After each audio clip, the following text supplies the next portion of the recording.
Well, I guess we get started. They can still join.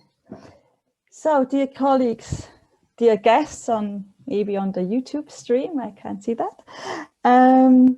My team and I would have loved to welcome you all in Bern, where summer has finally arrived. But for reasons we are all too well aware of, we have to meet in this virtual space instead. So I welcome you no less warmly from my home office to our virtual conference, Adaptation, Autonomy, Continuity, Academia in Times of Crisis. When in early 2020, we sat down to plan this conference, we could not imagine that we were about to face yet another big crisis in academia. The pandemic has brought devastation over the world. It stopped our private lives and daily routines, and it has also brought academic life as we knew it to a halt. Conferences were cancelled, postponed, and finally, if at all, transferred to these virtual settings. Libraries and archives were and sometimes still are closed. Research plans were nullified and hiring processes came to a halt. And until today, personal exchange remains difficult, as we have all experienced in this 1.5 years. Last summer, when we held a, from hindsight, clearly delusional hope that all of this will be over before soon, and we could have this conference, this spring, I also believe that this health crisis might be a chance to show the world how scientific processes and production of knowledge works and what science is capable of. In the beginning, we all know that we had only very little knowledge about this virus, and scientists from different fields were testing hypotheses to learn and understand what it does, how it works, and how to best fight it. And at the same time, functional vaccinations were developed, tested, and produced in such short time, no one would have thought possible. And the public, the broader public, had a front row seat in all of this. Never before have scientists and science been in the spotlight like this. But instead of amazement, in lack for a better word, we saw how science was politicized, how scientists around the globe were attacked and denigrated, and conspiracy theories have flourished. To be clear, fact-based criticism and questioning of results are key scientific practices. But what we have seen here in Switzerland, in Europe, and all across the globe are smear campaigns, mass demonstrations, and threats against scientists. The current crisis in academia goes way beyond the rupture of academic life. It led to a strong distrust in science and scientific facts in larger parts of the society, including elected politicians. And we are still to see what the impacts of this development will have on academia and society. But we have also seen how academia has, after first shock, adapted to the new realities. We all developed skills in remote teaching, if we wanted or not, have been attending virtual conferences and lectures all over the world to an extent that would, at least in my case, not have been possible in the real world. We are certainly longing to meet again in person, to have personal discussions, to be able to travel and do our research as we planned for. But at the same time, we are having discussions what elements of this virtual time we should keep and how to integrate the two modes of academic life in the future. The historian Walter Rüegg wrote in his 1993 4-volume study Geschichte der Universität in Europa, the history of university in Europe, that the university is the European institution par excellence, and the only European institution whose basic structures and social roles have been preserved, even consolidated and expanded over the course of its history. Rüegg refers to the corporate organization of teachers and students, the reputation of scientific achievements, and the awarding of titles. His work is problematic in its absolute Eurocentric understanding of scientific knowledge and intellectual elite, but what struck me was his notion of continuity and preservance. Academia is a historically grown and interwoven social and cultural system, and it is closely linked to social and political developments. This relationship becomes particularly visible in times of political upheaval or accelerated social change, such as First World War, and in the years of state building after 1918, in fascist and National Socialist dictatorships, and the Second World War, throughout the turmoils of '68, after the collapse of communism in Europe, as well as during and after various revolutions throughout the century. Academia and its core institutions, the universities, have a longer tradition than almost any other institution and has therefore shown particular coping strategies in times of crisis. It is the goal of this conference to focus on what happened to academia, its institutions and actors in times of crisis, and to ask about its specific strategies to overcome rupture. This broadly defined concept of crisis provides the opportunity to bring different research projects and perspectives into contact with each other, and it allows us to discuss the many developments and ruptures of the 20th century in a transnational and comparative way. We are more than happy to have assembled 17 historians and scholars from many different countries to present the research. Initially, we had some more presenters, but they, as well as our keynote speaker, had unfortunately to cancel for various reasons, mostly connected with the still current crisis, because archives were closed, research could not be conducted, and other reasons. So before we start with our discussions and presentations, I would like to say just a few organizational things. We have a, I wanted to share my screen.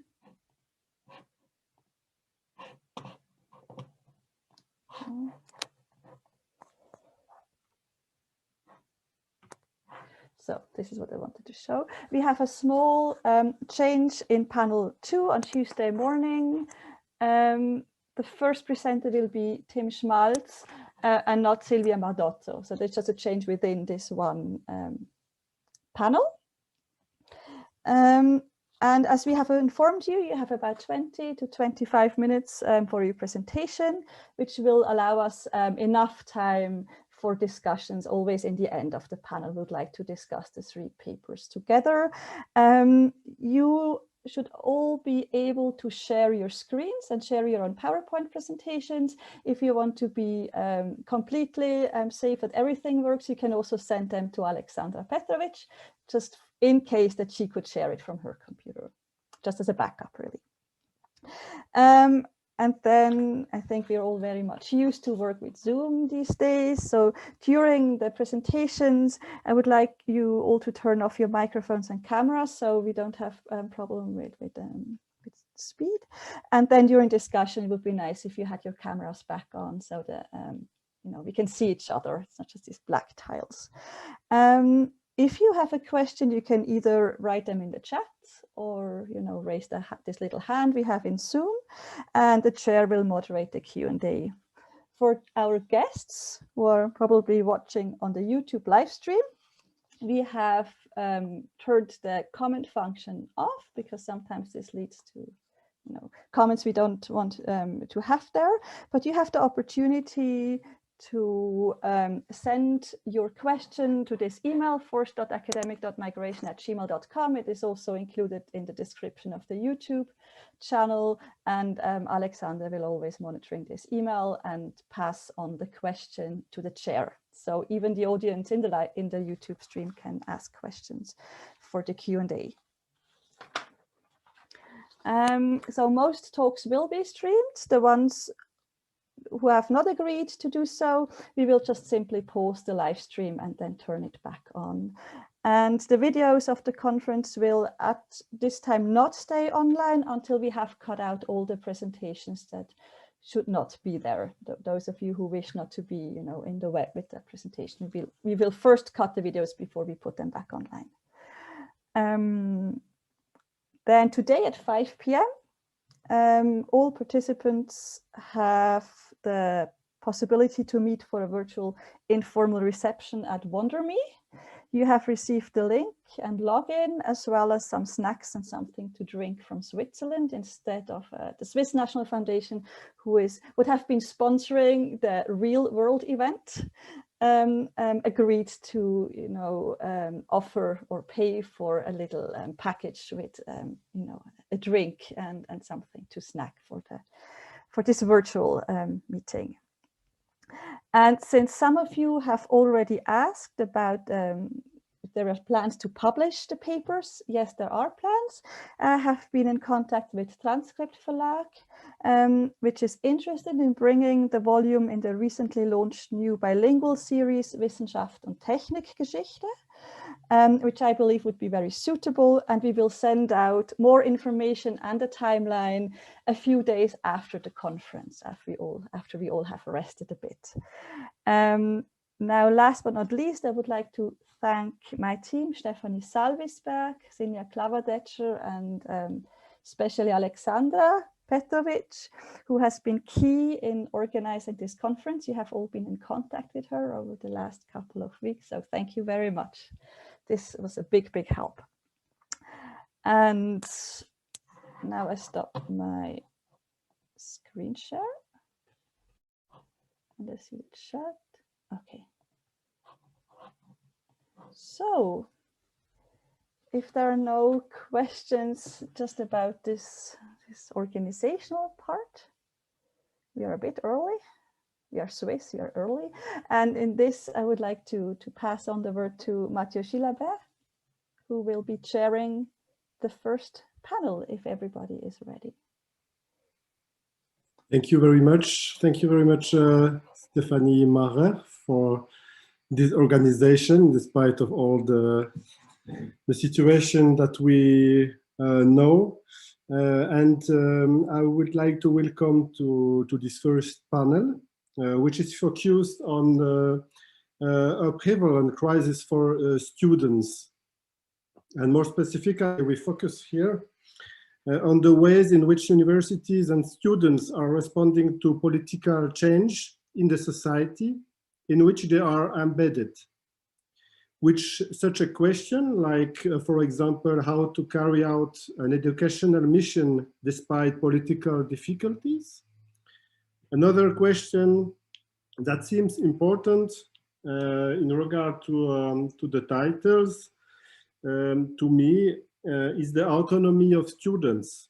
Do they themselves develop strategies to develop solidarity and defend their interests? Or is it more a question of institutional initiatives to defend a position in a competitive academic world? These questions of strategies and projects for dealing with political crisis imply another type of questions, the place of the university in the city.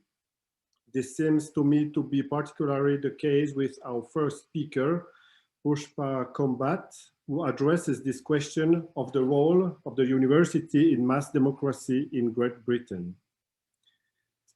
For the organization of the panel, I propose the following. We will have three presentations of about 20 minutes, and then at the end, a discussion about the three papers. Presentation are of 20 minutes, and I will try to be very strict at 25 minutes. Let me introduce our first panelist. Pushpa Kumbhat specializes in the field of adult education. Her PhD thesis is on working class adult education in Yorkshire, 1918-1939, and she published several papers that intersect with adult education as a student experience. It's very fascinating. And she actually works as a tutor for the Workers' Educational Association. I'm delighted to hear her talk about this expansion of the university, into what is known in French as the Université populaire or Université ouvrière.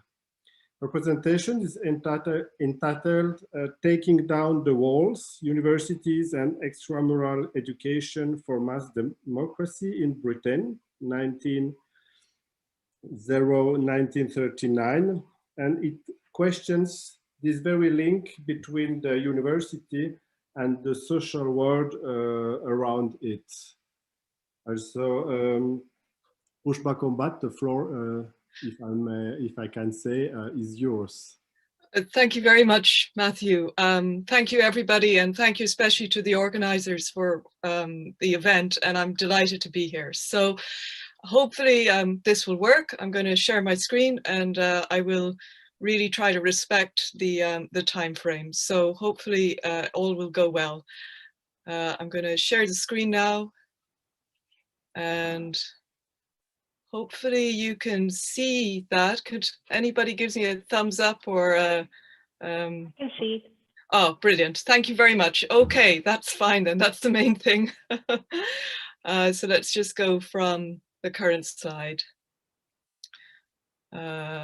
There we go. Okay, so I'm just going to give you a preamble and an introduction into the topic first, and then I'll relax a little and move away from my script so that I can talk to you more directly about the topic and take you through through the talk, basically. So just to begin with, historically, British universities served their local communities through extramural education. But more recently, this tradition has radically declined, calling into question the purpose and the relevance of universities as institutions with civic responsibilities towards their regional, local, and often now very diverse communities.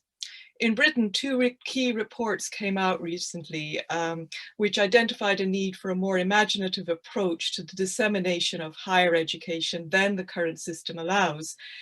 Those reports were the Auger report, which came out in 2019 rather, and the full title of that is The Review of Post-18 Education and Funding. And this emphasized the need to narrow the gap between 50% of young people attending higher education and the other 50% who do not. And the reason to do so is a matter of fairness and equity. The findings of the Auger report reflect other research, such as John Binner's research, that identifies the great gap between those who benefit from education and those who do not, across generations. So he notes, and in his words, there is a trajectory of disadvantage that develops as a consequence of a lack of education, which is very difficult to reverse.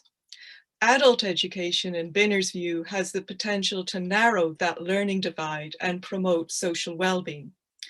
Another report that came out in 2019 is the final report of the Universities Partnership Programme, that is UPP, Civic University Commission, that identified adult education as a viable yet oddly neglected option that would support universities in fulfilling their civic role by extending higher education to adults who would otherwise be excluded.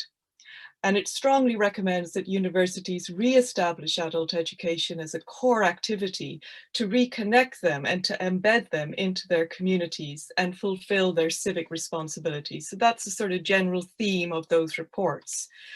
The other thing to mention report-wise is that 2019 was the centenary of the 1919 report. The full title of this report is The Final and Interim Reports of the Adult Education Committee of the Ministry of Reconstruction. And this was written and investigated at the time of the First World War in Britain in an effort to look at ways of rebuilding democracy with a greater franchise. So there's great emphasis on adult education as a way of doing this. It was taken very seriously at the time. However, it was a seminal work. It's huge, but it was overlooked and then forgotten really until 2019. But it explored the provision for and possibilities of adult education other than technical and vocation in Great Britain. So all of these reports combined prove that the debate about adult education as an integral part of the work of universities is as much alive in 2020 as it was in 1919. And it also identified, they all also identified that the work of adult education has considerable potential to enhance and adapt higher education to the needs of people living in an era of automation and technological revolution. So that sort of gives a general background to the talk and to the paper. The next slide is really just to talk about the themes that the paper will cover. So it aims to analyze the emergence of extramural education disseminated by universities in Britain as part of a civic and democratic tradition in the early 20th century, and at a time of crisis, which is exemplified by the First World War. I'm going to outline the historical context of adult education in Britain because I think it'll be very useful to have that background and understanding of it. And also look at the interactions between academia, the world of labour, and the politics of the country as a whole. And the idea of education for democracy becomes more and more prevalent as the franchise is extended. And I'm going to be looking in particular at the relationship between the universities and a voluntary adult education organisation called the Workers' Educational Association. It's known as the WEA. And it's been going since 1903. So that's the sort of general themes that I'll cover. And the argument that I'm trying to put forward is that the success of extramural education in times of crisis and change was closely connected to how effectively universities and voluntary adult education organizations such as the WEA engaged with each other. I'm going to use some statistical information that I found in the University of Leeds archive of reports of adult education that they were disseminating with the WEA, which will sort of again show what information can be used to understand this whole topic. So just a little bit more about the context. Britain, of course, was undergoing rapid industrialization and urbanization in the 19th century. There was also other things going on, such as the development of an organized labor movement that was exemplified by mass trade unions. Other things that were happening was a sort of emergence of different socialist ideologies in the British context, such as Owenism, cooperation, Marxism to an extent, Christian socialism, and Fabianism. And within all of that, there's the story of electoral reform and a steady but slow enfranchisement throughout the 19th century until the 20th century, 1928, when universal and male and female suffrage was granted. And then, of course, we have World War I occurring in 1914. So again, background on the state of education really in Britain in the 19th century. So there was really very little education around, and it was organized as a patchwork of schools that were usually run by philanthropists and religious organizations, and they taught, reading, writing, and arithmetic. It wasn't compulsory, it wasn't free, and so very many children would have missed out on a basic primary education in Britain before 1870. The 1870 Education Act was passed, and it was the aim of it was to improve the basic education of the nation in a drive to develop a skilled workforce capable of working effectively in industry. Britain was now in competition with its other European counterparts who were also industrialized, so there was a need to have an educated workforce. So the drive for this was mainly economic. But it filled the gap. So it meant that the government created school boards in areas where there were no schools, and then they would have a school, and that way they would catch that part of the population who needed basic education. So the Act marked the beginning of national state-sponsored education system. The picture here is of myself with William Forster, who was the MP behind the 1870 Education Act in London. So I thought it important to have myself pictured with Forster.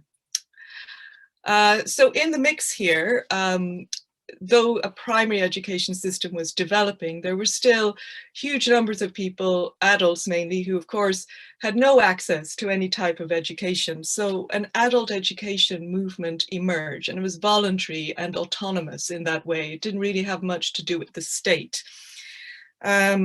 And the demand for education was different depending on what you wanted. So you had the young adult schools, which were more geared towards religious education, the cooperatives, which based their education around the principles of cooperation and Owenism, the mechanics institutes, which were more about developing skills in artisans and workers, and then the working men's colleges, which were keen to extend an education in the arts and humanities. There was also a great tradition of autodidactism and self-help as well. So you do have that strain running through society of this period and before. What about the university? So here we have two strands. You've got adult education is the sort of more voluntary strand, and then it develops sort of very organically, and then the universities. But these were somewhat in decline, and the universities that dominated were, of course, Oxford and Cambridge in this period. There weren't really all that many. It wasn't like today, where you have many, many, many more universities in Britain. And they remained quite inaccessible to the majority of the population. So they were under greater pressure in this changing world to reform themselves and to reflect a more modern society. And the Royal Commission of 1850 sort of investigated Oxford and Cambridge, and then came up with a series of recommendations for reform, which Oxbridge took on board, and then they did start to try to reform themselves, to make themselves more user-friendly and more accessible.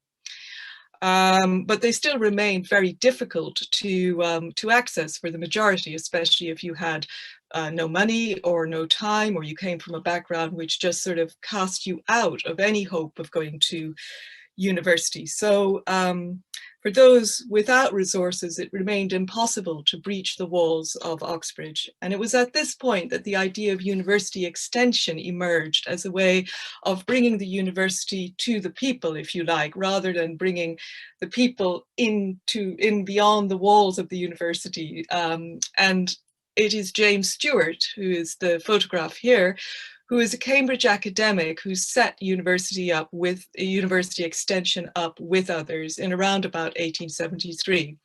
So he had a vision to educate all the classes together, this idea of universal education. There should be equal access to it by everybody. And he stated in some of his writings that it was desirable that the country at large should become the heirs to the immense educational traditions of the two universities. So that's his perspective, and he succeeded in developing a peripatetic university. So lecturers in the University of Cambridge and Oxford would go out to different communities and deliver courses and lectures to people who were interested and who would attend. And often the audiences for these lectures were huge, up to 1,500 people. So it does show that there was demand in general for more education, and especially for higher education. So it's nationwide, but there were issues with access, because it could, though these lectures were subsidized, it was still quite expensive for working class people to attend them. You needed to have a lot of students who would then raise the possibility and the fees to go there.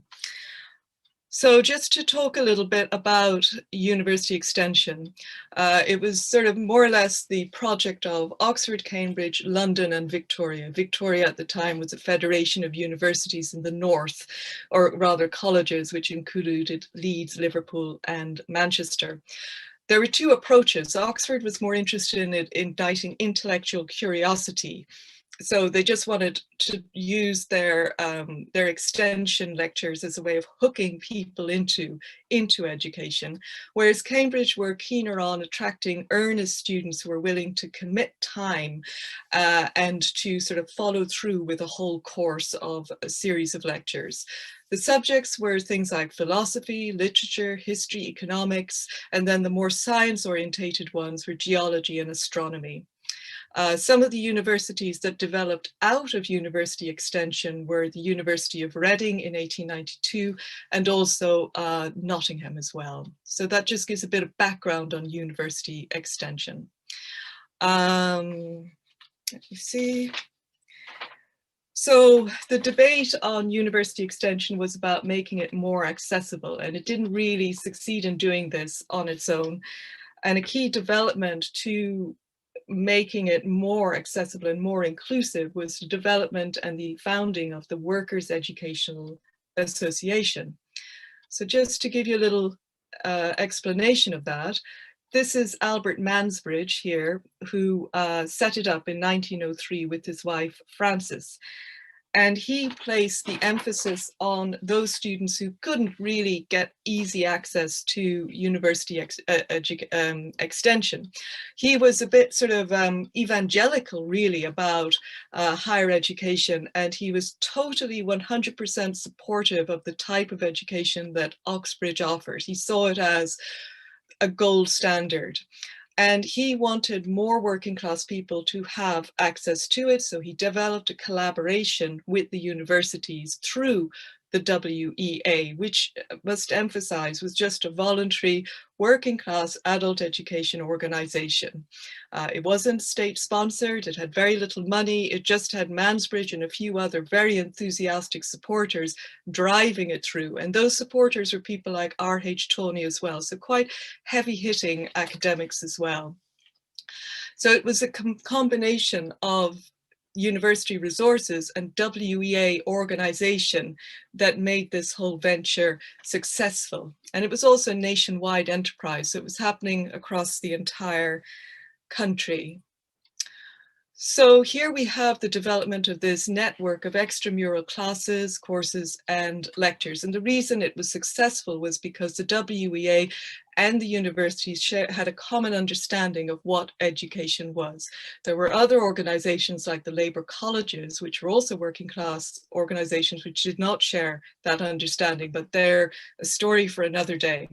So 1907, there was a conference, Oxford and Working Class Education Conference. There are about 200 delegates, a lot of them from working class organizations and trade unions, but it's often remembered and reported because one of the delegates, a shipwright called J.M. McTavish, kind of stated what a lot of working class people wanted and their attitude to Oxbridge, if you like. And he sort of announced, "I claim for my class all the best that Oxford has to give. I claim it as my right, wrongfully withheld." So a very emotional outburst about the haves and the have-nots. And that really sort of encapsulated the attitude of the WEA. From the university perspective, it was more about educating the leaders of the future who were going to be coming from the labor movement. So the outcome of the conference was that a system of joint committees were set up, which meant that you had members from working class organizations on a committee with members of the university interested in, disseminating extension. And between them, they were able to put together some very interesting programs of education that they managed to get out to diverse communities. Students were recruited through local publicity, through the local committees. It's a whole series of committees. So if you do a diagram, it's like a pyramid with a sort of mega committee at the top and then lots of other little committees at the bottom. And it worked on a democratic basis right down to local level. The students were recruited. They had a certain degree of control over their topic. So they could say what they wanted, what subject, and then the organizers would go to some effort to provide them with that course or whatever, and also get a sympathetic tutor on board to do it with them. The tutorial classes themselves were quite small, under 32 students. It was a 2-hour session, 1-hour lecture, and then 1-hour seminar. And students were very much encouraged to participate. So this was their sort of gold standard of a class, really, for the WEA.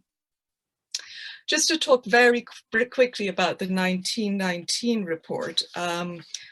As I said at the beginning, this was set up so that there would be more understanding of how adult education could support democracy after the horrors of the First World War, and also acknowledging that this was an age of mass democracy as well. How do you teach political responsibility? This was a time when there really wasn't much access to higher education, any kind of education apart from primary, really. So adult education was important. Extramural education was significant. So some of the quotes are that adult education is a permanent national necessity and inseparable aspects of citizenship, and therefore should be both universal and lifelong. And it was the role of the universities to try to help this. So this was the background to the adult education context. So this is the area in Britain that I'm going to talk about next. It's Yorkshire, big county.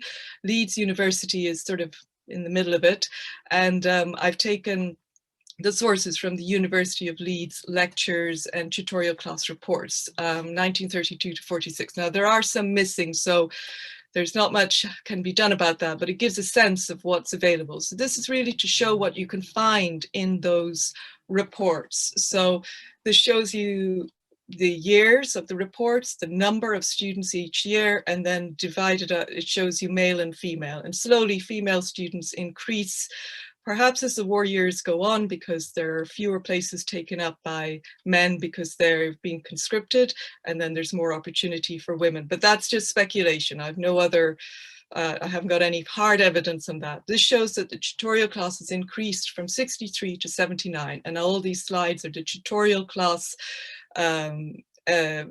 education only, not other types of education disseminated. These are the subjects: biology, psychology, ethics, politics. It just gives an idea in years as to what was provided.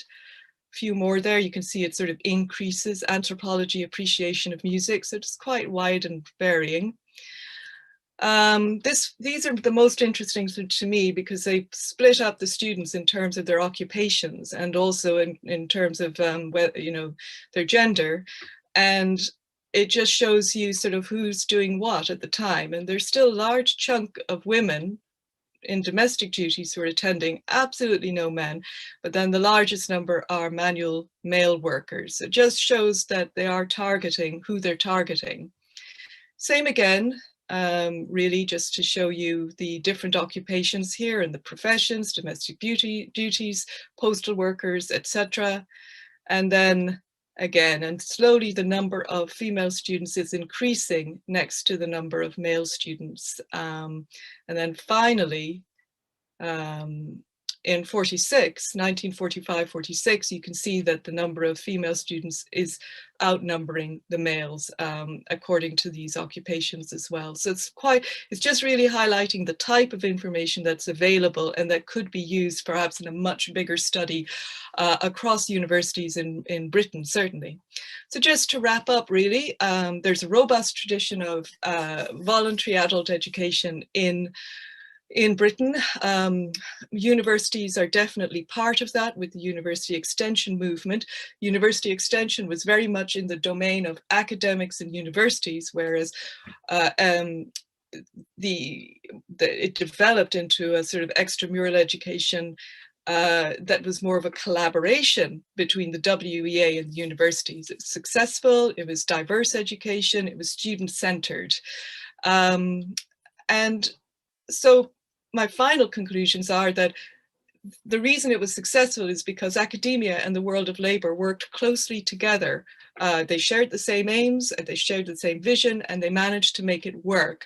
But today, there are very few successful extramural departments, apart from, let's say, the University of Cambridge and Oxford, which have the resources in order to keep their departments going and keep interest in them. So maybe it's time for a change and for there to be a more a meeting of those worlds in a more meaningful way in order for the universities to perform their civic responsibilities towards their communities in a kind of democratic forum, as these reports, the Auger report and the UPP report, state and advise and recommend.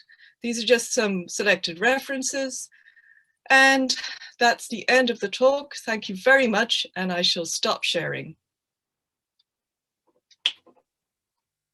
Thank you very much, Pushpa Kumbhat.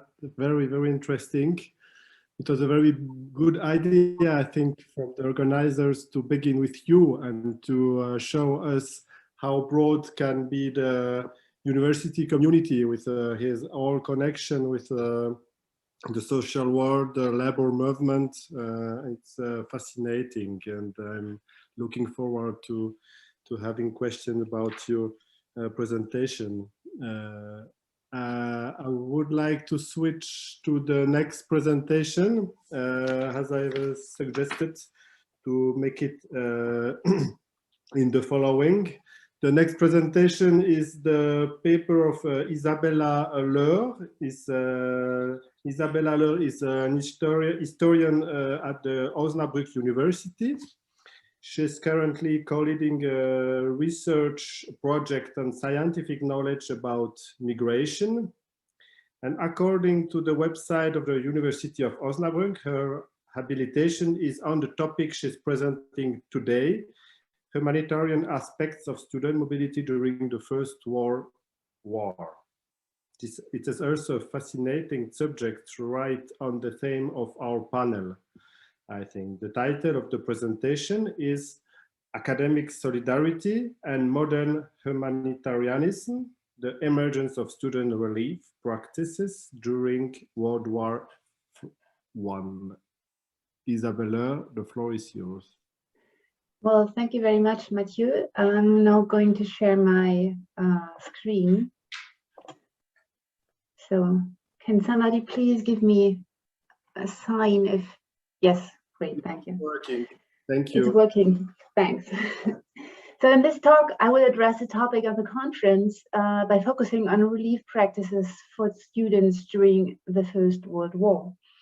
More concretely, I will talk about European student relief, a venture launched by the World Student Christian Federation in 1920 to combat hunger, disease and homelessness among students in Central and Eastern Europe.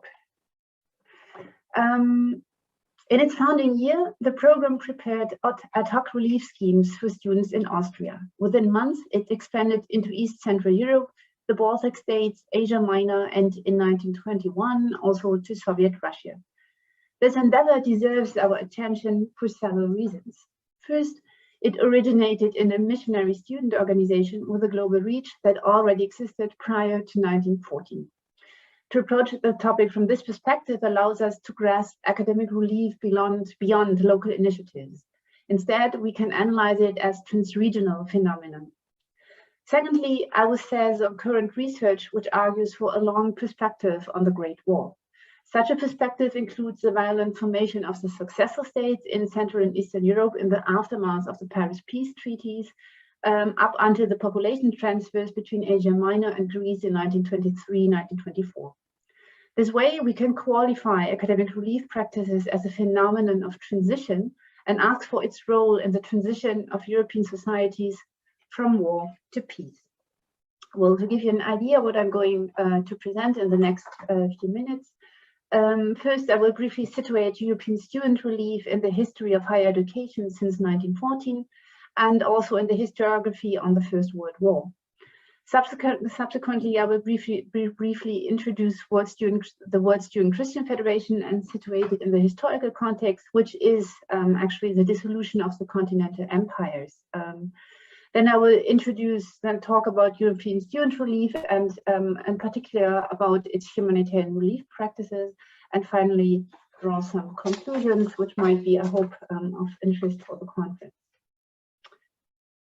So, with the outbreak of the war in 1914, the universities in Europe underwent profound transformations. lecture halls emptied within weeks due to the large-scale military conscriptions, or, as in the case of Great Britain, the high numbers of volunteers for military service. On a transnational scale, hostilities led to the reformation of global intellectual landscapes and migratory maps. Thomas Irish argues that universities transformed into major sites at which the international cultural relations were recalibrated. And indeed, from 1914 onwards, new academic alliances were built and bilateral exchange programs were redirected. Moreover, the formerly high esteem for the German universities gradually weakened in favor of large-scale adjustments between American, French, and British universities. The literature on the reformation of intellectual landscapes since 1914 attempts to reread the war as the beginning of new connections. Its aim were to decenter, and the aim of this literature is to decenter national perspectives on universities and knowledge production, which have prevailed for long. The humanitarianism of European student relief fits well into this picture. It focuses on students as subjects in the social history of higher education, and it highlights the role of transnational infrastructures for the agency of university-based activists. Moreover, we also, and I mentioned this aspect already, we also have to engage with the spatial and temporal framing of the First World War. Traditionally, a geographical focus on the West has gone hand in hand with a temporal limitation that assumed that the war ended with the armistice at the Western Front in November 1918. Yet a growing body of research contests this assumption. It builds upon the violent dissolution of the German, of the Habsburg, of the Ottoman, and of the Russian empires, which resulted in the continuation of violence in form of military conflicts over the new national borders, civil war, as in the case of Russia, or paramilitary violence, as for example in the Baltic states. Robert Gerbert and Alice Manila therefore speak of the Greater War of 1911 to 1923. So they also go, they even go a step further and let the war start with the Balkan Wars. I mean, this is arguable. Well, I wouldn't agree to this kind of periodization, but the end saying that the war ended with 1923, I think I fully agree with. So for our context, the shift of attention from the second half of the 1910s to the early 1920s and from the Western theaters of war to Central and Eastern Europe is relevant because it mirrors the activities of European student relief. So to understand why this program came into existence, we should have a brief look at the reordering of Central and Eastern Europe. So I brought you a map to bring this in mind. With the armistice in 1918, approximately 10 million people were on the run, while around 9 million were held captive as prisoners of war. From 1919 onwards, the number of refugees increased even further. The reordering of the political landscape in the region triggered large-scale displacement, for example, of the Hungarian minority from the regions of Slovakia, Banat, Transylvania, and Bukovina, which became part of Czechoslovakia and Romania. And here's a map which exemplifies this, the Hungarian case. So this is Hungary in the former Habsburg borders. And these were the regions which then became Czechoslovak and or Romanian, and from where many refugees came to Hungary, especially to Budapest. This is important for us because large numbers of these refugees were students or belonged to the professions, and they came here from Cluj-Napoca and especially from Krakow, where they studied formally, and here from Bratislava, which is also the name of the city today. And these were major university towns, and from there all the students went to Budapest. As members of the middle classes, they suffered from the long-term economic crisis and inflation. For this reason, they had difficulties to gain ground again, a process that the new states, such as Hungary and Austria, could not or were not willing to support, even though the refugees were mostly members of the titular nations. Philippe Thiers has called this, and I quote, ethnically defined elite migration, end of quote, which in most cases was not by own choice. In this situation, several private humanitarian organizations, mostly from Great Britain and the US, intervened on behalf of the populations in need. The World Student Christian Federation was one of them. From 1920 onwards, it gradually developed a relief scheme that was tailored to the social profile and particular needs of students. It started in Vienna, from where the Federation received the first messages about starving and homeless students. The Federation was a Protestant missionary movement, and this here is a picture from the meeting of the Executive Committee in 1913 in Princeton. It was founded in 1895 in Sweden. As such, it was an early protagonist of the ecumenical movement and the oldest international student movement. Although it strove to gain a global outreach from its beginnings, it was a bottom-up organization. Its core activity involved Bible circles at the local universities, which were organized nationally through bodies such as the Student Christian Movement of Great Britain and Ireland, or its German and Swiss counterparts. In North America, the national branches developed from the student branches of the YMCA and of the YWCA. The bottom-up character derived from its theological premises. Its focus was on conversion of the individual, which consequently stood at the center of attention and of activities. The aim was to encourage as many students as possible to study the Bible and to actively contribute to the prospering of Protestantism. The slogan, so they had a main slogan which remained for decades. It was the evangelization of the word in this generation. And this slogan summarizes the movement's main principles: its missionary impetus, its focus on the individual, and its global claims. Protestant Europe, North America, and East Asia were the key regions for these ambitions, while Eastern Europe remained the empty space on the world map of the Federation, at least until 1940. Well, a final word to its size. The Federation was a mass membership organization, and Ian Tyrrell has called it a major late 19th century social movement. In 1895, it started with 33,000 members. By 1913, it had grown to 156,000 members. And in 1919, 40 national affiliates represented around 200,000 members.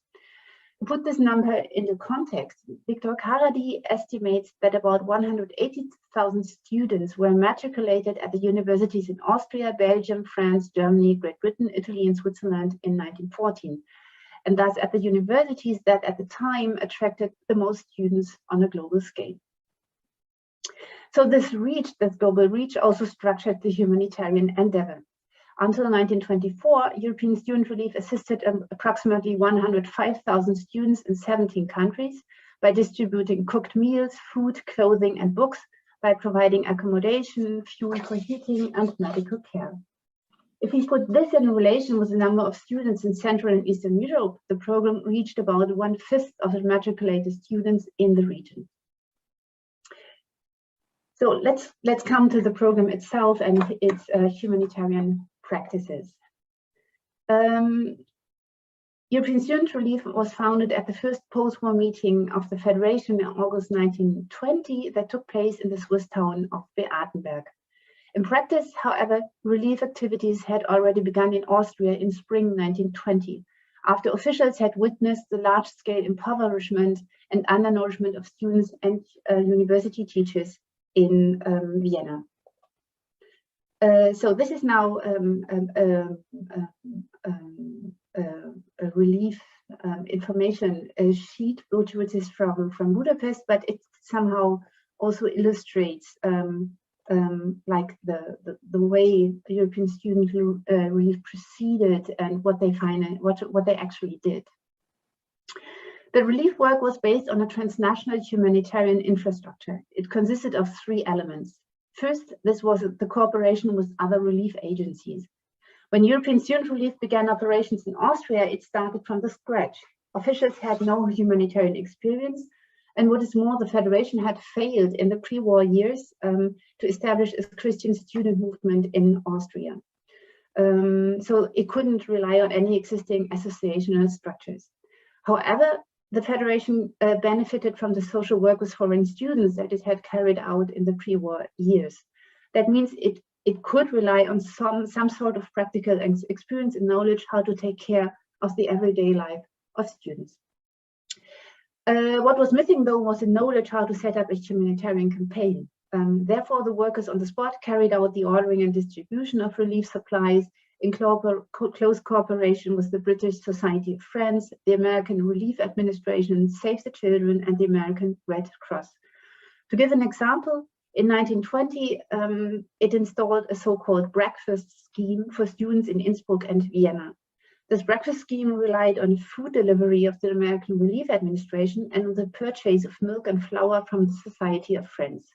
This way, nearly 5,000 students received a daily breakfast in December 1920. Yes. Or when the program was officially launched in autumn 1920, the relief workers in Austria received a so-called welcome gift from the American Red Cross. It consisted of 3,500 gloves, 1,000 pair of socks, 200 suits, and 500 pajamas, which were then distributed to needy students. The second element of its transnational outreach was the staff structure. The main office was in Geneva. It had 4 full-time employees who were responsible for publicity and fundraising, the coordination of work in the relief phase, and the development of distribution schemes. To carry out the relief work on the spot, so-called field workers were hired, each of whom was responsible for one country. They established contact to local and university authorities, they worked with student councils, and they supported individual students who were left to their own resources. They calculated and ordered the food, clothes, and medicine needed in the months to come, or they reported on the housing problems.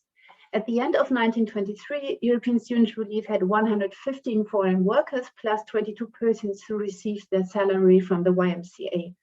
And they oversaw it. Well, the map is not, it's not intuitive, but maybe it helps to illustrate where European Student Relief actually worked.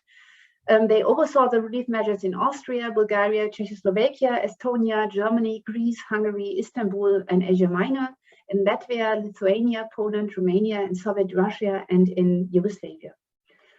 And finally, the entire undertaking was built upon a fundraising campaign, which addressed students in Europe, the British Empire, and in North and Latin America. Although the single campaigns were led from the local or national branches of the Federation, the aim was to engage as many students as possible beyond the Protestant community. This endeavor was proved to be difficult because the program competed with other relief organizations in a situation that was marked by economic crisis, the social disruption of the war societies, and the long-lasting emotional and political effects of the hostilities. To clear this hurdle, and I brought a leaflet from it, to clear this hurdle, the campaign put special emphasis on common, purportedly transnational characteristics of students. Well, a particular age cohort with a comparable social background that pursued the same educational goal and shared future prospects. And this is a card with which they will try to convince people to spend money for European Student Relief, and this is quite a typical narrative, like good snow, thermometer 15 degrees below zero means for you, and then you have winter sports events, and on the other side you have gray skies, raw cold, garret, and university without heat, light, or water, and so on. And the last word then is suicide. A situation that, and this was actually the case. There were many reports from students in East and Central and Eastern Europe who finally opted for suicide because they didn't know any other way out of their desperate living situation. So to wrap up, the fundraising campaign had hard times to cover the expected expenses. In this regard, it faced the same problems as other humanitarian organizations, but this resulted less from the hostilities. Rather, the financial problems resulted from the simple fact that the donators were students and thus a social group on its way to socially influential and prosperous positions, but not yet there. Additionally, all humanitarian initiatives struggled with the challenge to keep up compassion and a sense of emotional responsibility for this distant other over several years. Therefore, most humanitarian organizations professionalized their work. So the Red Cross societies became experts in disaster prevention and Save the Children, an expert for children's rights, just to give two prominent examples. European Student Relief, however, shows another way. In the short term, officials managed to exit the refuge by fostering the empowerment of the local students. The key word was self-help. From 1922 onwards, the program set up student self-help initiatives in form of canteens, halls of residence, shoemakers, or more general repair workshops. These initiatives established a kind of closed loop, which was run by students for students, and thus offered all services to an affordable price. The most prominent initiative was the German Wirtschaftshilfe der deutschen Studentenschaft, and this is also a fundraising picture of the Wirtschaftshilfe der deutschen Studentenschaft, which is still known today as the Deutsche Studentenwerk, or the German National Association for Student Affairs. It provides economic, social, health, and cultural support to students enrolled at all German higher education institutions, and actually,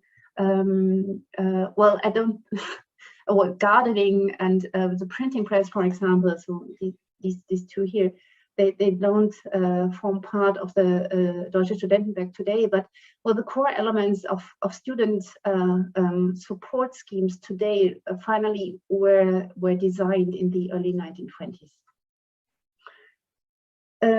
But European Student Relief had also an effect in the long run. In 1925, it transformed into International Student Service. Its aim was to enhance international understanding, and to reach this aim, it promoted educational exchange. Yet as International Student Service relied on the experiences in Eastern Europe, the program also included a humanitarian component, which it conceived as a downside of educational mobility. And it's for this reason that International Student Service took over responsibility for displaced students within weeks from 1931 onwards, when Japan invaded Manchuria, and then it continued in 1933. It intervened in the Spanish Civil War, and finally also in the Second World War, of course. To this end, it reactivated its transnational infrastructure, which European Student Relief had set up since 1920. And this was a transnational infrastructure, and I think this is an important point, that was detached from universities and ministries of education. It was private in nature. And its strength was, and I think this is a parallel to the first presentation, its strength was its cooperation with non-university organizations and activists. And this is, and the second main feature regarding the Second World War, at least, was its ecumenical. It was ecumenical because it consisted of a close cooperation between the International Student Service, the World Student Christian Federation, Pax Romana, International Movement of Catholic Students, and the World Union of Jewish Students. And yes, this history has still to be written, but I think it would be a quite worthwhile one. Thank you very much for your attention, and we'll now stop the screen sharing.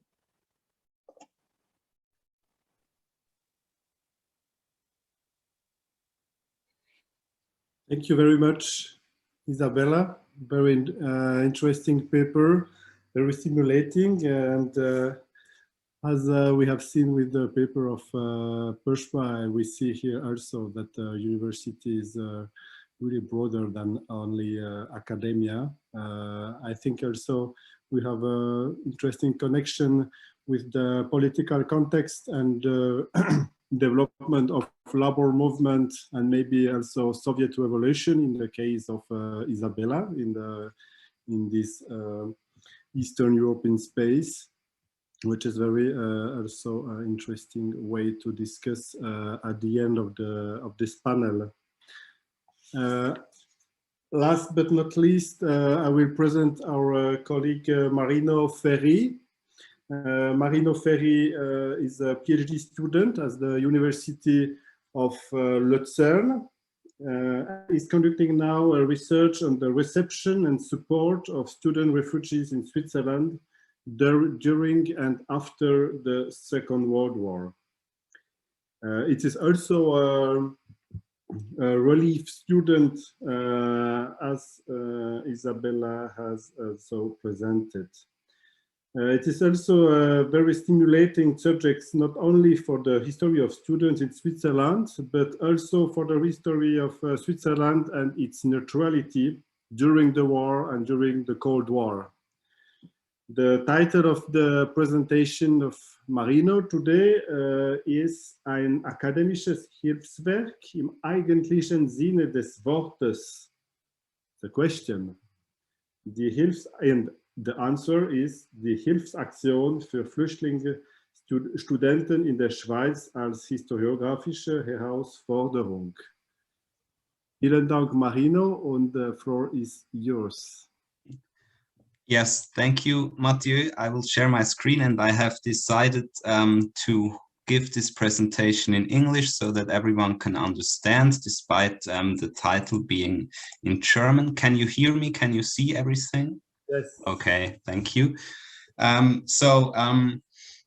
This presentation I will have today is an insight into my PhD project, as Mathieu has said, and is basically based on one of the main chapters of my PhD, and I will give some context so you can situate where the value it has within my PhD. The question in general I have is, how do refugee students gain access to institutions of higher education? And I'm trying to answer this question from a historical perspective for the case of Switzerland, actually in the years 1945 to 75, so primarily after the war. This indicates a set of follow-up questions I'm interested in: who is involved in the negotiations concerning this access of refugees to higher education, what factors influence the decision-making processes, what obstacles complicate access, and how can they be overcome. And my thesis has 5 chapters. The first of which is concerned with the Hilfsaktion für Flüchtlingsstudenten, which I'm going to talk about today. Then there are 3 chapters on specific groups: refugee students from Czechoslovakia in the late 40s, Hungary in the late 50s, and Algeria in the early 60s. And then there is a last chapter in my thesis on refugee students in general in the changing landscape of Swiss higher education in the mid-60s to mid-70s. So today's presentation will focus on the institutional aspect presented in chapter 4. It concentrates on the Hilfsaktion für Flüchtlingsstudenten, which I called a historiographical challenge. In this title I submitted like a year ago, so I have to work up to that, and let me try to explain why. I will first give a short overview of this organization's history from 1941 to 70, which will correspond rather nicely with the previous presentation by Isabella Löhr. And then I will make a few observations on the Hilfsaktion's position at the intersection between state, university, economy, and society. So this organization has been founded in 1941 or 42, depending on the different views, under the name Hilfsaktion für kriegsnotleidende Studenten. It means war victim students.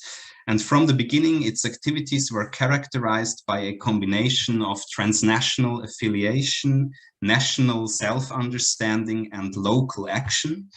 It had a central office in Zurich in Switzerland and was represented by local committees in all 7 Swiss university towns. While at the same time it operated itself as a national committee of the Geneva-based Fonds Européen de Secours aux Étudiants, which is actually the same organization as Isabella Löhr has talked about before. It was called European Student Relief, then ISS, then this, and from 1950 onwards, World University Service. And well, I don't have to tell any more about this organization. So the Hilfsaktion defined itself as its national committee, and it was constituted itself as a working association of different academic organizations, of which the National Student Union and the Society of Swiss Academics, GESA, were the most important. And also among the member organizations were a couple of student fraternities who played an important role in the first decade, so until about 1955. The general orientation of the Hilfsaktion is probably best personified and expressed by its founder Hans Bosshardt, who was also the secretary of the Federal School Board and thus a representative of the Federal Polytechnical School as opposed to cantonal universities. So this is a structural element that is important in Switzerland. Universities are under cantonal jurisdiction, and there is a Federal Polytechnical School, and this organization for refugee students had both in them. And Bosshardt was, among many other things, a former student activist in the 20s and 30s. He was a doctor of law, and he was a politician for the Swiss Liberal Democratic Party, FDP, in Zurich. And he called in 1959 the Hilfsaktion an academic relief organization in the proper sense of the word, hence the title of my presentation. And he did that because he said the organization had always collected the lion's share of their donations, which they used to pay loans to students, or no, I will come to that, from students and academics themselves. So it had collected the money from students and academics themselves, and Bosshardt was very proud of this achievement of academic self-help, considering it an expression of universal academic solidarity. Now to the history. In the early years during the war and immediately after the war, the most important objective of the Hilfsaktion was to participate in the permanent rebuilding of Europe. This included, for example, the adoption of war-damaged European universities by their Swiss counterparts, or the organization of convalescent stays for professors and students in the Sanatorium Universität in Luzern, which existed since 1922, and was an expression itself and a symbol, I might say, of the student internationalism of the interwar years. And Hans Bosshardt himself, he had been an activist then. He had been in the Confédération Internationale des Étudiants, and he was a functionary of International Student Service and the Fonds Européen de Secours aux Étudiants. So now I shortly come to that I'm actually interested in my PhD, financial aid to refugee students in Switzerland. It was not initially a pillar of the Hilfsaktion's activities, but due to the immense number of people on the move in Europe after the 1945, the issue began to arise, and the communist coup in Czechoslovakia in 1948 marked an important turning point. From then on, refugee students were the organization's main concern. It was no longer only busy with fundraising campaigns, but also with the selection and mentoring of scholarship or loan holders. So to put it simply, they didn't only send money to Geneva now so that they would use it for their projects, but they kept the money and used it to pay out loans to refugee students in Switzerland. As a rule, recognition of the university through enrollment or of the state through refugee status had to be guaranteed in order to receive this financial aid from the Hilfsaktion. And there were some exceptions, but not many.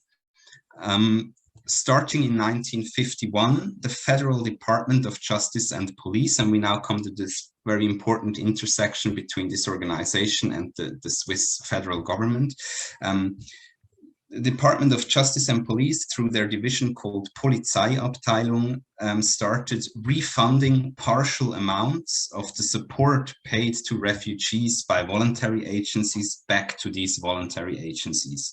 This is a milestone of Swiss refugee policy in the afterwar, and the basis, or rather the non-basis, I will come to that, of the financial situation of refugee students until the late 1970s. So this is a picture of this decree. Now, in order to ensure the quickest possible graduation, because money was always, there was not enough money. The Hilfsaktion insisted on only admitting candidates of, this is the first quote here, good character and with a good academic record. The academic component could be assessed to some extent by means of attestation documents, certificates and diplomas, if they even were available. But how, I ask myself, was it even possible to assess whether a student was of good character? And this topic was closely related to notions of giftedness, Begabung, which is in the second quote, a term the Hilfsaktion integrated in its statutes in 1952. This says in English, the Hilfsaktion supports gifted students in the continuation of their studies at Swiss universities if they are unable to complete them in the country in which they were resident as a result of warlike conditions or for political reasons. So this is a challenge to face these kind of moral judgments that this organization constantly made, despite their overall discourse of solidarity and humanitarian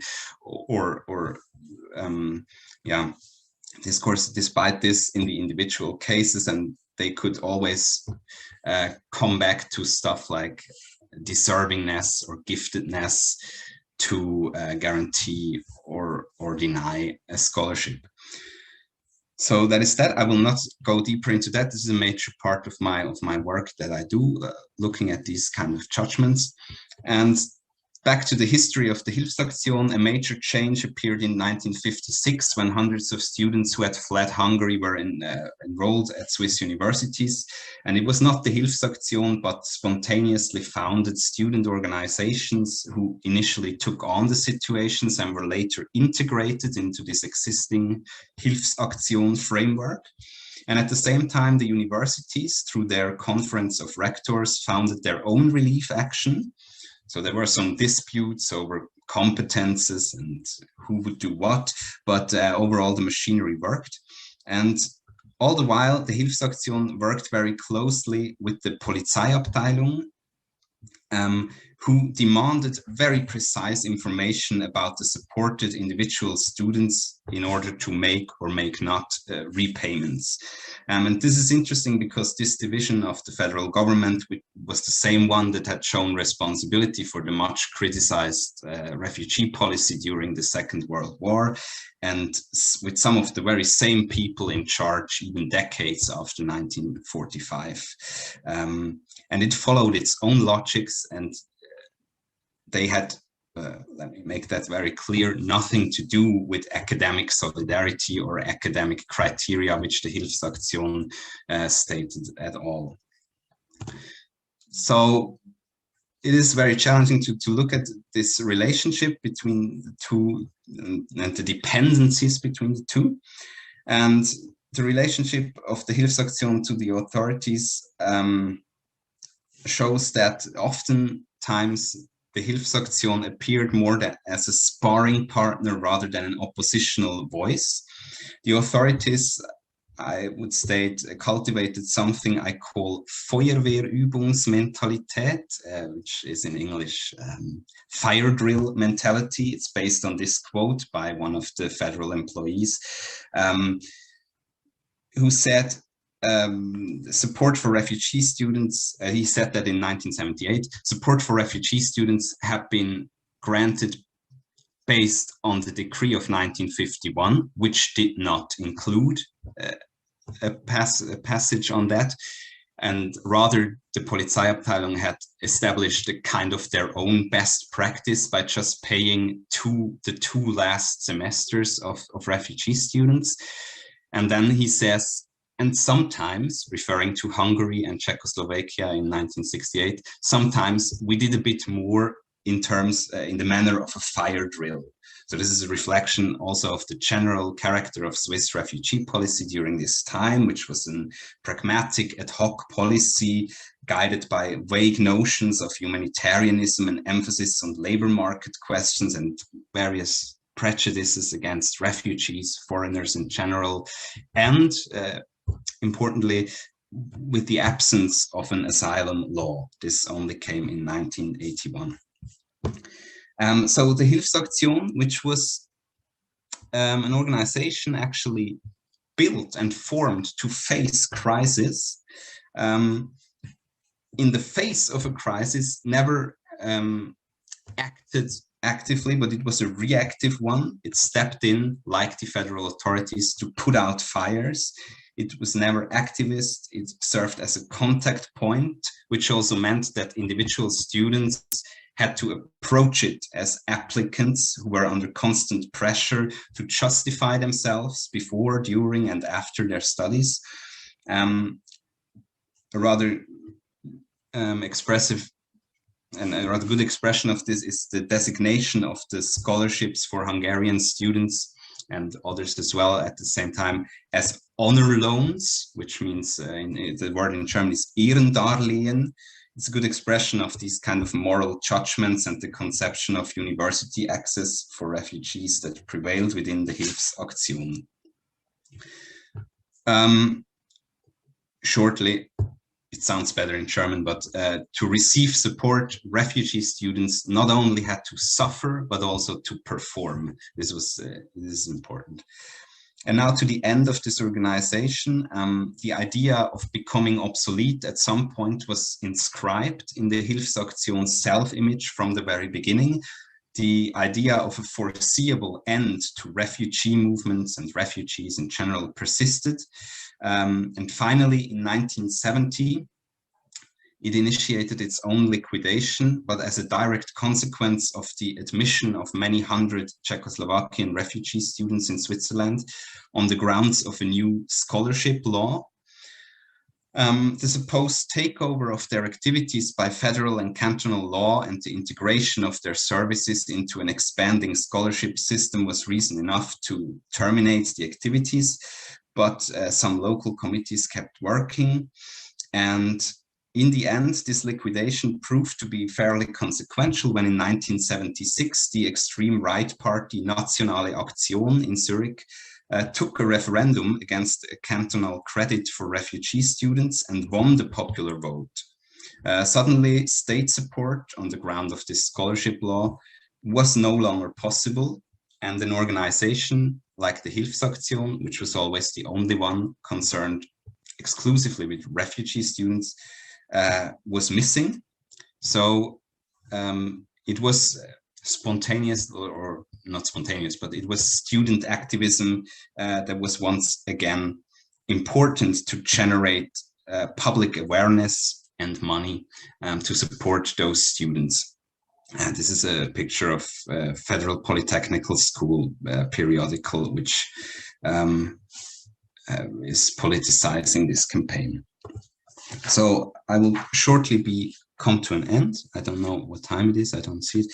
But one of the major problems is that knowledge about refugee access to higher education was concentrated in a few people with sometimes a very clear ideological profile, meaning anti-communist, conservative proponents of what is called geistige Landesverteidigung, which the Swiss audience will understand.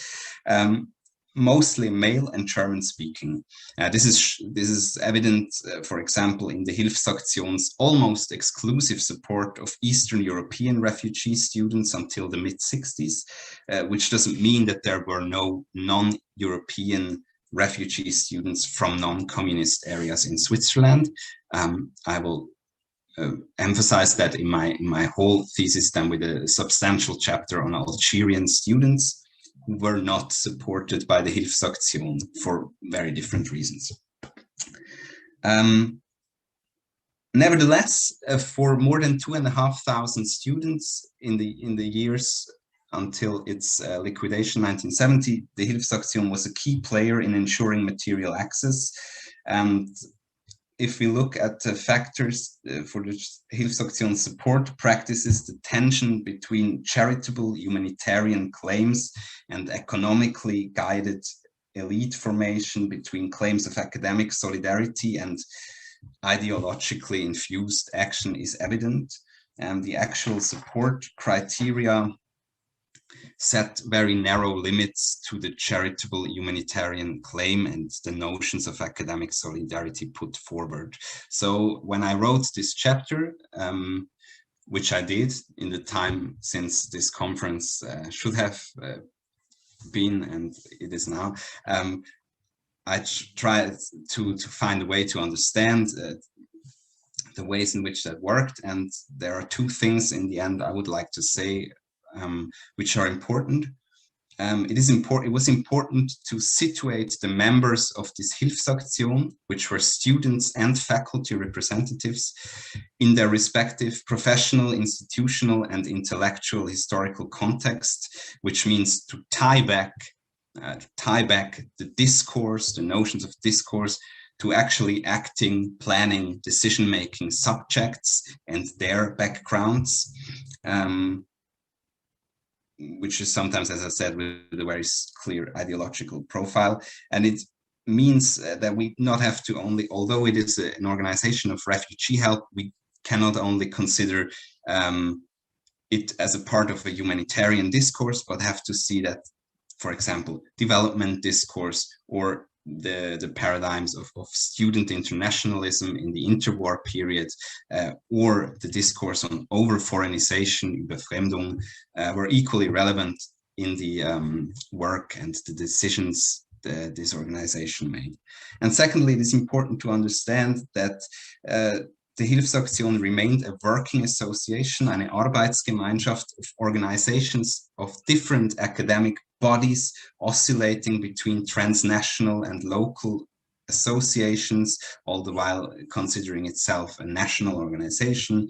It acted at the intersection between higher education, student activism, federal politics, international refugee governance, civil society, and the economy, which included different dependencies and loyalties towards, for example, those who donated their money or to those who reimbursed the money.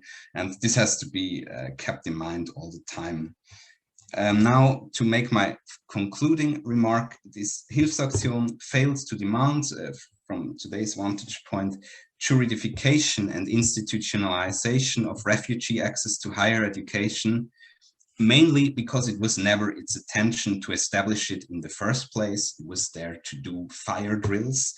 And looking back from today's vantage point, we have to conclude that with the Hilfsaktion's disappearance into various local offices, most of which did not deal exclusively with refugees, a huge amount of knowledge was lost. And even if it was always rooted in very particular historical contexts, it could very well provide ideas on how to facilitate refugees' access to higher education today. Thank you very much for your attention. I will stop this.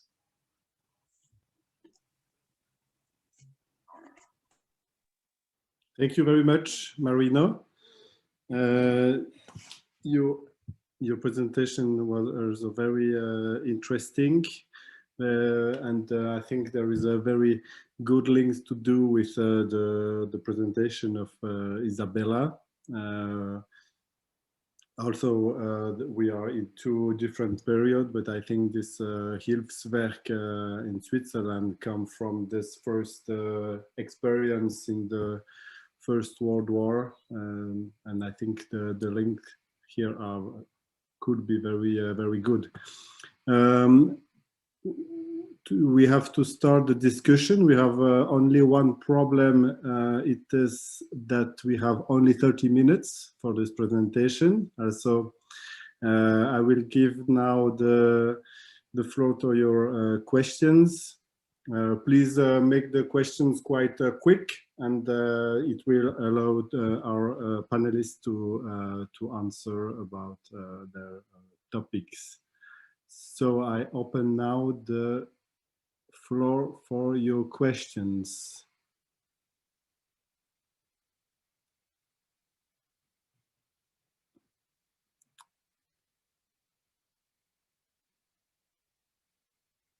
So no question for the moment. Yeah, Linda?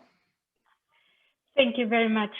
Thank you for all of you, for the presentations. I have a quite quick question, especially to Isabella, as I'm at the University of Vienna here, and you mentioned quite often Vienna is a very important university or location for what you are dealing with. May you could give me a little bit more idea what the anti-Semitism, which role played anti-Semitism, because inclusion sometimes needs exclusion to build a core group. So this would be an aspect I would love to hear more about from you, and as well about anti-liberalism and anti-socialism, but let's stick to anti-Semitism maybe for the first round. Thank you. Thank you. Isabella? Shall I answer immediately? Okay, well, thank you. It did play a role, actually. And this was something, well, most of the relief workers had a British background, and they came to Vienna and started cooperation with local student associations, and they became quite quickly aware of the anti-Semitic tendencies. And what they tried to counterbalance is it by so now that, well, I should explain it differently. So what they did, they set up student committees, and the student committees decided in cooperation with European Student Relief over the distribution of food, clothing, medical care, and so on and so forth. And as soon as they gave over these decisions to the student committees, they realized, okay, we have anti-Semitism problems here because some groups are excluded. And what they tried is somehow to monitor this kind of distribution process and to overview it, to saying, well, stop, maybe here we should try to decide quite differently. But my impression was that the relief workers didn't really dare to go too deep into the matter because, well, the first and overall aim was really to relieve or to give relief to the students there, and they didn't want really to cause conflicts over this, and just try to intervene superficially, but not in depth. Thank you. Another questions? Yeah, Sinja?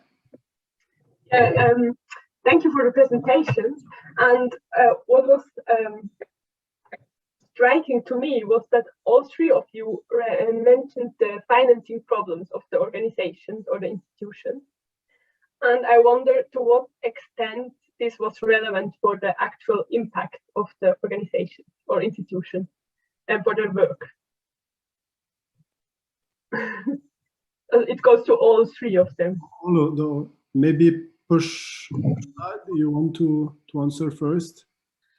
Yeah, I think it's a good point, and it's something that would need to be investigated a lot more, looking at the records. But for university extension as it existed in the 19th century, it relied on pulling in huge audiences so that each member of the audience who was going to a lecture would pay a certain amount, and then if it was possible, they would the more students who attended, the less the cost was, it would be brought down. But you're looking at audiences of about 300 to bring the cost down, which is, you know, it's huge. It's too big if you want to have a sort of more intimate learning experience.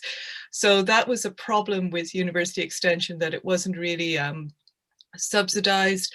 And the other issue, of course, is that none of the organizations I studied in my thesis and my research, like the WEA, the labor colleges, the mechanics institutes, all those organizations, they really had to work to support themselves, and they did that through getting subscriptions from students. So for example, with the WEA, you could be a member of the WEA. So tutors in the literature are often being asked to encourage your students to become a member of the WEA, and they get all these benefits. So they pay some money, and then that goes towards the administration of the classes. And they also got charitable subsidization from various educational trusts, and also from cooperatives. So it was all very very ad hoc, but they always struggled. And the problem with getting more state subsidy is that I think it's ironic because getting more state subsidy meant that, you know, they're able to run their classes more, but at the same time, they don't have the same autonomy or independence in what they were doing. So there's a bit of a kind of a balance to be struck. And I think that's the interesting thing about how you finance an organization like that. If you want to maintain your integrity towards the cause and not be and not have that taken away in any way by your funders. There's one organization I didn't talk about, which were the Labour colleges in Britain, and they emerged around 1908. And they were very militant, they were very radical, and they were very left-wing. Most of them were trade unionists, and this group who formed the Labour colleges refused funding from any organization they thought was associated with the state. So they really struggled because they knocked out, they said, we only accept funding from working class organizations who understand who we are, and no way are we accepting university funded education. We're not going to have university tutors. So that just gives sort of an idea of the diversity and what funding was acceptable to different organizations. Okay. Thank you very much. Maybe Isabella, you want to answer?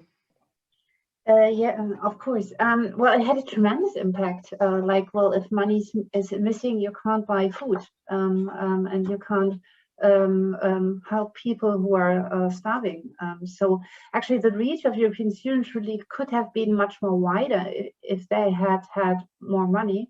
But at the same time, it somehow triggered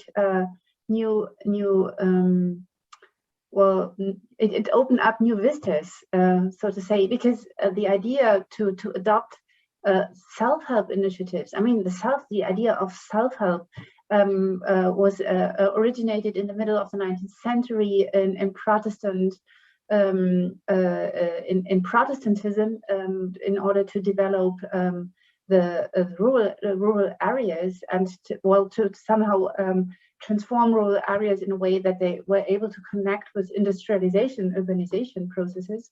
And the idea was to pick up this concept and to adopt it to universities and to student life was not the first choice. It was a solution in order to combat the financial problems. But it gained a momentum and somehow really within 1 or 2 years became so successful that European Students Relief said, well, we can go out of the field because students know how to support themselves and to get out of their needy life situations. So this was somehow a positive aspect to the financial problems, but they were severe and they constrained the work to a very great extent. Thank you. And maybe Marino, do you want to answer to? Yes, sure. So thank you. Yeah, this is for me as well one of the most important questions, because the Hilfsaktion was money was always a topic. The thing is, I will say three short things so we can move on. They were dependent on regular donations, and they established even during the war a thing they called Fesemarke, which was a stamp. So every student at a Swiss universities could pay 2 francs at the beginning of the semester and would get this stamp, and the amount would go to this Hilfsaktion so they could support projects.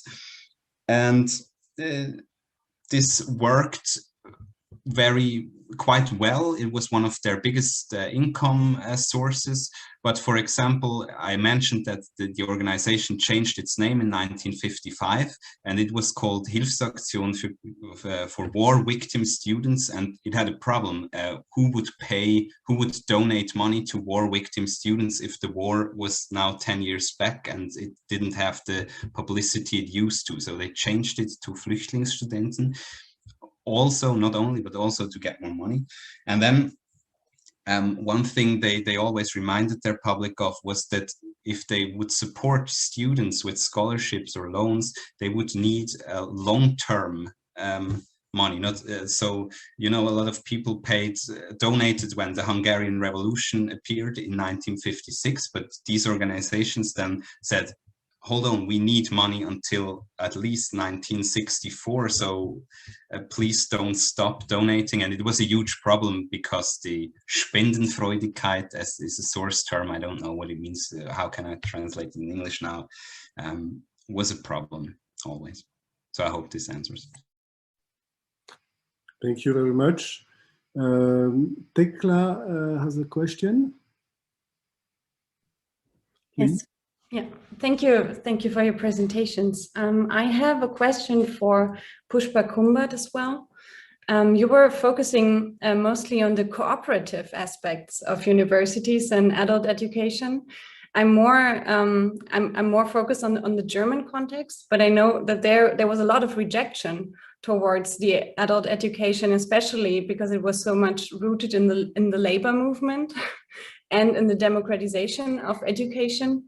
Maybe you could comment a bit on the rejection from the universities and also counter movement from universities. Yep, I think I touched on that slightly in the last answer, just to outline that it wasn't just the WEA that were interested in using or that were interested in, you know, working class adult education. So the WEA had their particular stance on it, which was to remain apolitical about it. And they also, of course, supported the universities. And that was a strong collaboration. But I think there was tension in the relationship between some members of the WEA from the world of labor and the universities, in that they wanted to maintain a certain degree of control over the curriculum. So there was some tension between some university personnel and then WEA administration. So in Yorkshire, it all depended on who was leading the particular federal WEA organization in what part of the country. So in Yorkshire, it was quite, there was a very, very long-standing secretary of the WEA, and he kept a kind of ironclad hold over the type of education that was delivered, and also very, very strong on the tutors who would be accepted to teach in the tutorial classes. So these tutors had to be sympathetic and easy to relate to for the students. So it wasn't just anyone that they would accept, and they would want, you know, the WEA people would want to have some reassurance and test the tutor quite often to see if they could handle the class they were taking. So that's the WEA. But then the other organization were the labor colleges, and they wanted nothing to do with the universities. They felt that it was state funded, and that it was a sort of dilution of the cause for sort of socialism. And they felt that any funding that came from universities or anything connected to them was tainted. So they instead went off and did their own form of education, which was all based on a Marxist curriculum. And I suppose you could say that that was a true expression of forming this new education that was completely different to anything that had come before, but they're a very small group. So I think you have to just weigh up their impact in terms of their size, but they existed as well. I hope that helps answer the question.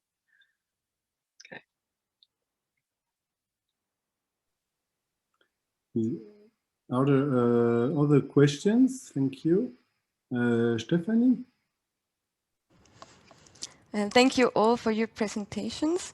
I have a question for Marino.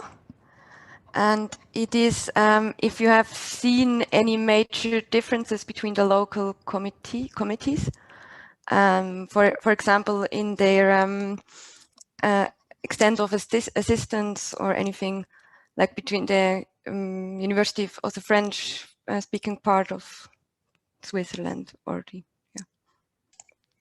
Yes, thank you. This is a very important question, and it is there are, I say, major tensions, especially between the two biggest university towns or two universities where always the most refugee students were. It was Geneva and Zurich, and Zurich was the place where the Hilfsaktion was based, and there were a lot of German-speaking people involved, while Geneva had a very active local committee who demanded autonomy. Also Bern was a local committee who often demanded autonomy, and it led to major disputes.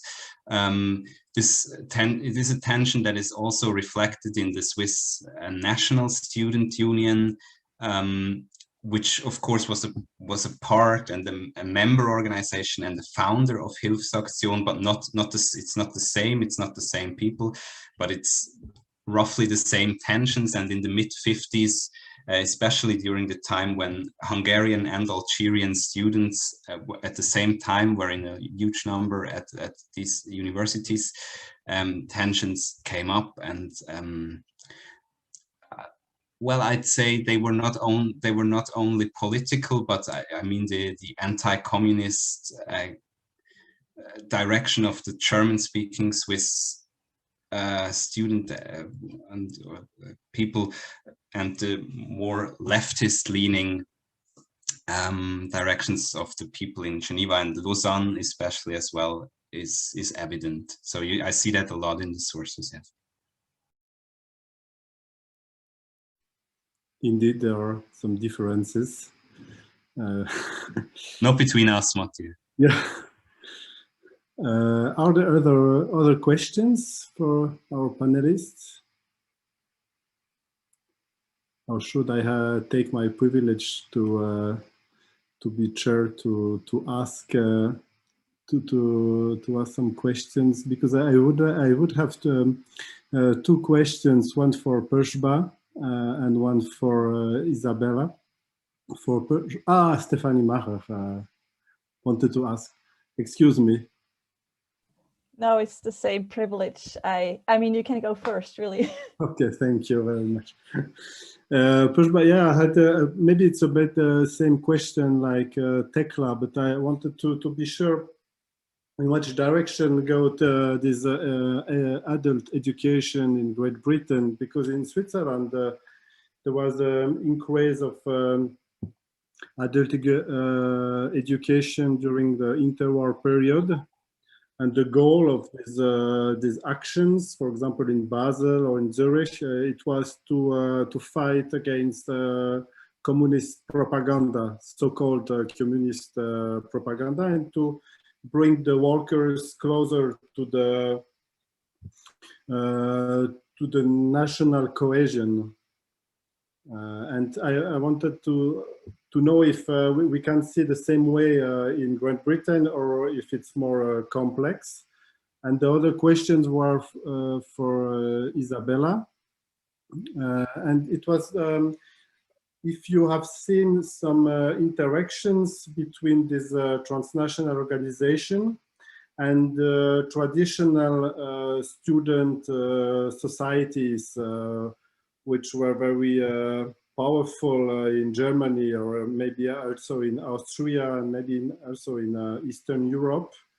And how did this help from transnational organization was received by such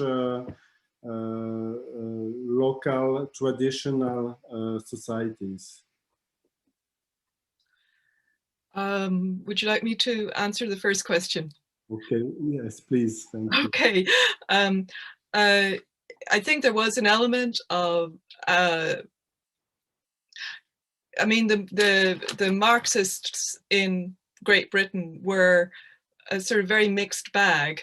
And I mean, I don't think that adult education per se was set up to try to limit Marxism in Britain. If anything, it just fitted in to that culture of adult education, which was a bit anything goes in the 1920s and 30s. So if you read the 1919 report, which is this huge report about Reconstruction and adult education, there are people on the committee who are from all parts of the adult education world, including the plebs and the labor colleges.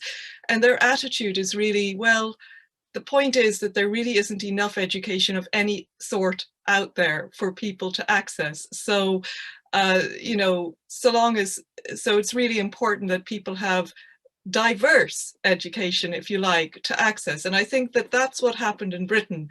And I suppose my take on it is that students themselves chose what adult education providers they went to. And often you find that students went to the WEA, they went to the labour colleges, they went to the working men's colleges, they went to a whole range. But these were students, I think, who were very dynamic, very interested, and they took from each organization what they wanted. So I suppose I would factor in there the agency of students to make up their own minds with the choices they were presented with and what they accessed. I don't think there was any clear directive on anyone's part to steer students towards any particular political view, but certainly education for democracy was a big theme of the time. So most of the WEA people would talk about the purpose of education is to improve citizenship and improve a better understanding of democracy. But overall, it was up to the students what they took from it in the end. Thank you. Thank you. Mm-hmm. Well, I would add to that, actually, though I have a different topic, that student agency is really a major point, also with regard to this question you posed to me, because, well, the game restarted in 1920 somehow. There were traditional student associations, but they did not play such an important role, because either European Student Relief tried to get contacts to students via already existing branches of the World Student Christian Federation. This then were Protestant students, which in most cases were really institutionally or organizationally separated from national student bodies because of their really Protestant and in many cases evangelical profile. And if they couldn't proceed via this Protestant student organizations, because for example in Austria they just didn't exist, or they tried to set up one, but well, it didn't work at all. Then they work with local student committees, and these local student committees were in most cases set up ad hoc.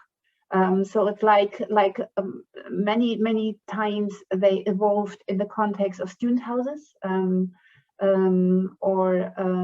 yes, they were mostly ad hoc committees, and in the long term, these committees then established contacts to national student bodies or existing or already existing other student bodies.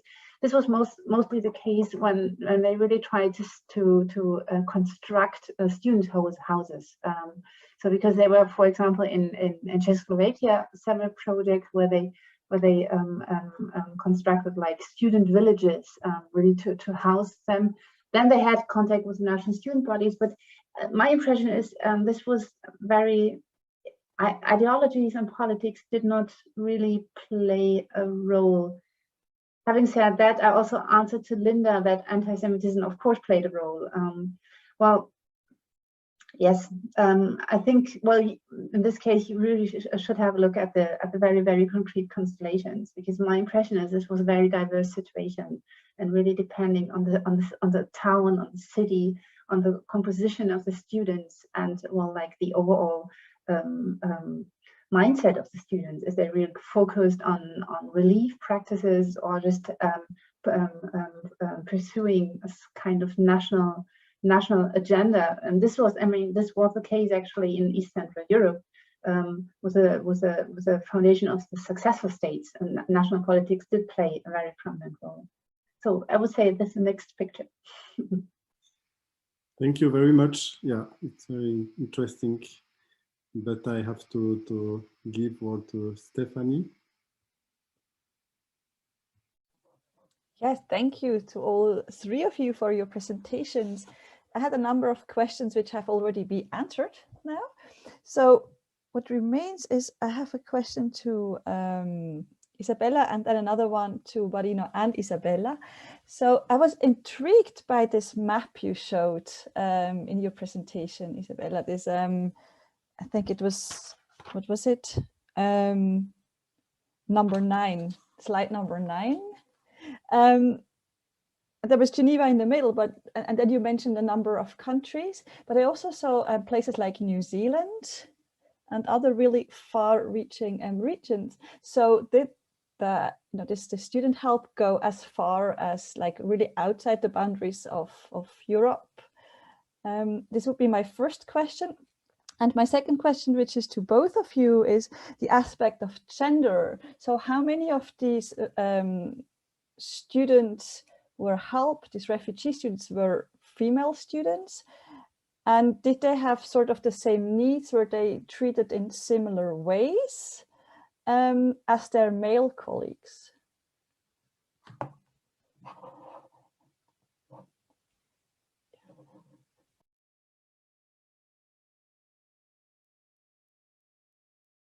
It was this slide, Stefan. Oh, Mathieu, yes, you have already shared it. Thanks. I was irritated for a second. Peru, Chile, Brazil, Uruguay, Argentina, New Zealand down here. Yeah, I was also interested, and I made a capture of screen. That's why. Me too. Yeah. Not bad. Well, I can. Well, you have opened it. I leave it as it is. Well, the outside of Europe, yes, of course, because and this is an important aspect of European Student Relief. It was possible to set up this initiative within months because it relied on the network of the World Student Christian Federation. This was a global movement, was local branches actually in all parts of the world.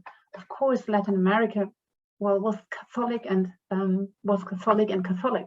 So the YMCA, so actually there was a close cooperation with the YMCA somehow acting as a spearhead. The YMCA wasn't really successful before 1914 to establish local branches for the World Student Christian Federation. And that's why we really have to read this map also as it was a fundraising map, of course, well, to create an argument like, well, we are worldwide and students on the entire globe are giving money to students in Eastern Europe. But this was actually the attempt, while in reality, most parts of the money, the majority of the money came from Great Britain, North America, and the British Empire. Yes, this was a global reach. But I mean, still, there were, at the time, this covered really large parts of the world.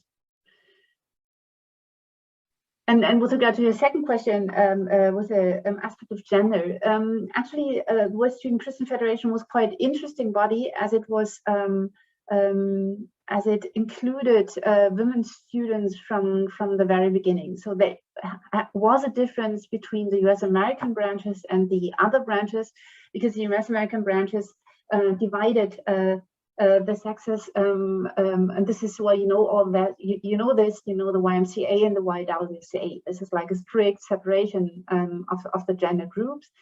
This was the big exception. Apart from that, they had a quite progressive, I would say, gender policy, like trying to include and integrate the women students. With regard to the relief practices, women were supported, and I mean you can see this quite nicely when it comes to lists with clothing.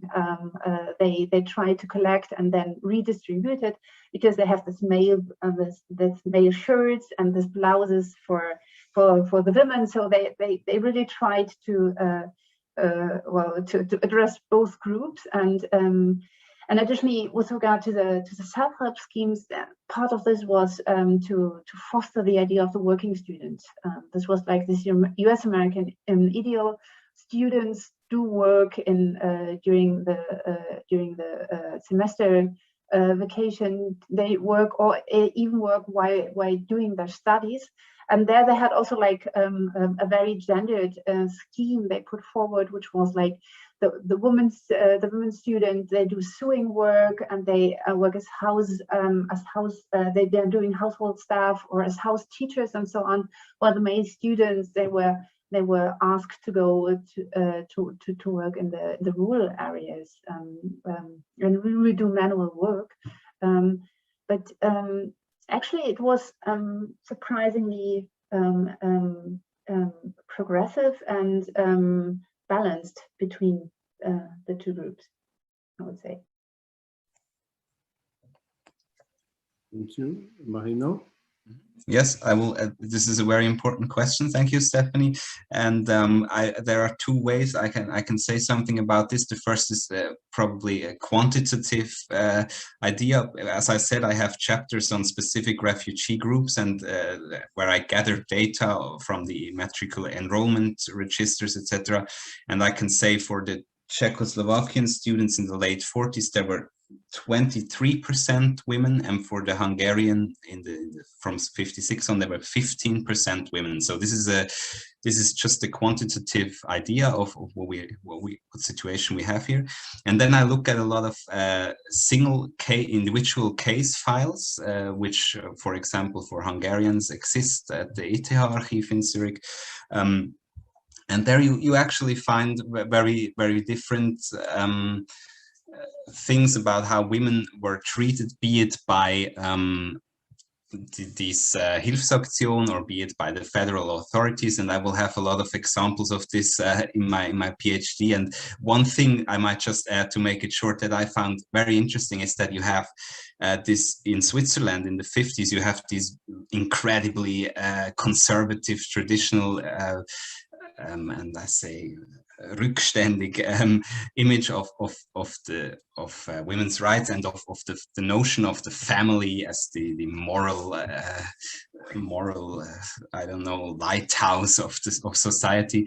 And then when it comes to the authorities repaying money for scholarships, suddenly if there are married couples where a man is a student and the woman is working at some job, they say, no, she's working, she earns money, she has to pay a part of the scholarship, we don't pay it. And it's stuff like that that really is really intriguing and I find offensive. But yeah, that's one of many examples. We can talk about it at the apéro.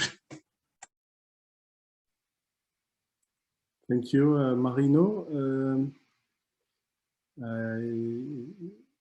Other questions? I think I have to give the floor back. We are on time at the end of this panel. Thank you a lot to our three panelists. I think the conference began in the best way, and thank you very much. And I have the pleasure to invite you for the meeting in the 30 minutes. But I don't know if Stephanie, do you want to say something? Yeah, thank you. Maybe very quickly, Alexandra, I think we can turn off the stream now. Thank you for that. So thank you for the first panel. Thank you.